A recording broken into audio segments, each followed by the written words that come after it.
На денешната 36-та седница на Советот на општината, советниците дискутираа и се произнесоа по 11 точки од дневниот ред. Од предложените не помина извештајот за работењето на јавната општинска установа Библиотека Искра за 2019 година и програмата за работа за 2020 година, бидејќи со 7 гласа за гласаше опозицијата, а против позицијските советници. Спротивставени дискусии се водеа околу информацијата за санитарно-хигиенска и техничка состојба на предучилишните и училишните установи и детската градинка Павлина Велјанова од аспект на тоа дали има или не средства за хигиена, за степенот на нејзиното одржување и слично.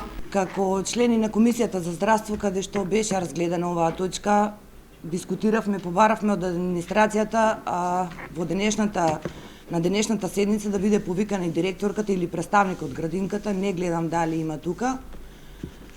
А од друга страна не можам да ја разберам индиферентноста на колегите од позицијата за една важна информација, и како важна, во која што сите наши, ваши деца на оваа општина се присутни таму, а очигледно од информацијата состојбата и повеќе од лоша.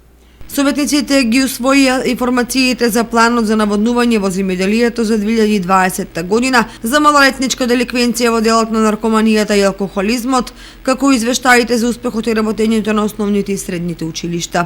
Извештајот за реализација на програмата за изградба и одржување на локалните патишта и улици, предлог одлуката за утврдување на приоритетни проекти и други.